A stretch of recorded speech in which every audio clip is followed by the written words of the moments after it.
The great tragedy of life is not that people set their sights too high and fail to achieve their goals, but that they set their sights too low and do.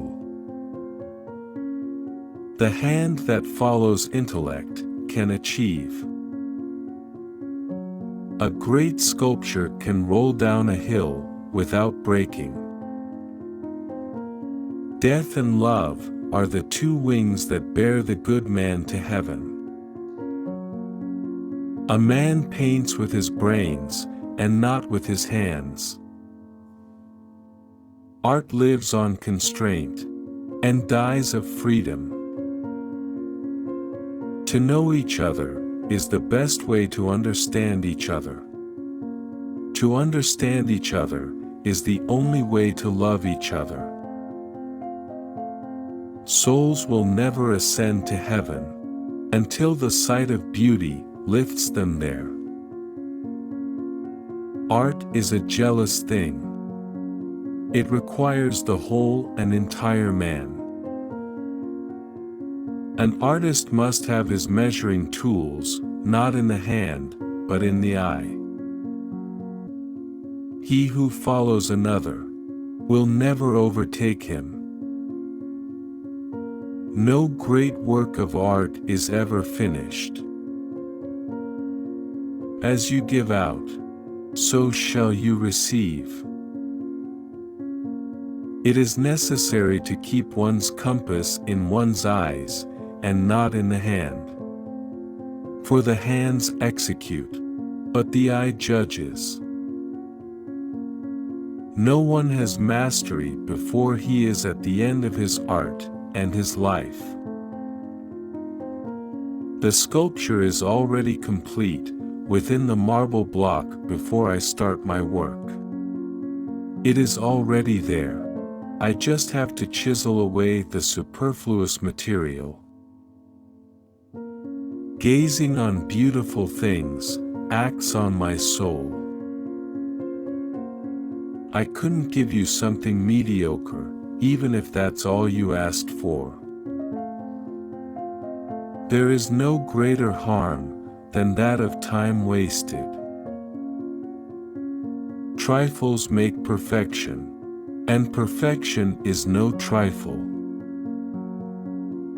Perfection is no small thing, but it is made up of small things. Your greatness is measured by your horizons. Read the heart and not the letter, for the pen cannot draw near the good intent. If you knew how much work went into it, you wouldn't call it genius. If people knew how hard I had to work to gain my mastery, it would not seem so wonderful at all. So take care of your life. Take notice, and be observant. For the number of widows is always far greater than the number of widowers. The power of one fair face makes my love sublime, for it has weaned my heart from low desires. From such a gentle thing, from such a fountain of all delight, my every pain is born. Perchance that I might learn what pity is, that I might laugh at erring men no more. Painters are not in any way unsociable through pride, but either because they find few pursuits equal to painting, or in order not to corrupt themselves with the useless conversation of idle people, and debase the intellect from the lofty imaginations, in which they are always absorbed. Faith in oneself is the best and safest course. He who does not master the nude cannot understand the principles of architecture. It is therefore indisputable that the limbs of architecture are derived from the limbs of man. Love is a beautiful image imagined or seen within the heart, the friend of virtue and gentility. The promises of this world are, for the most part, vain phantoms.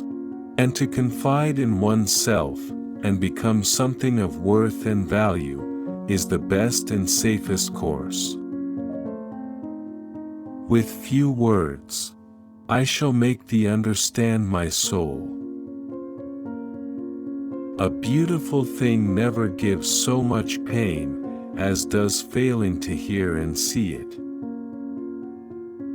My soul can find no staircase to heaven, unless it be through earth's loveliness. Beauty is the purgation of superfluities. I criticize by creation, not by finding fault. Let whoever may have attained so much as to have the power of drawing, know that he holds a great treasure.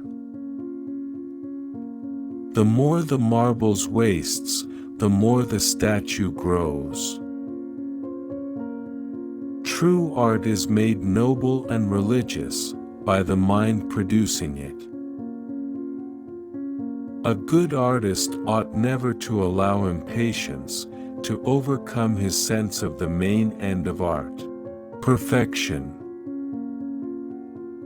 If in my youth I had realized that the sustaining splendor of beauty, with which I was in love, would one day flood back into my heart, there to ignite a flame that would torture me without end, how gladly would I have put out the light in my eyes. Beauty depends on purpose. It is in the elements best suited to their purpose or aim, that beauty shines forth most strongly.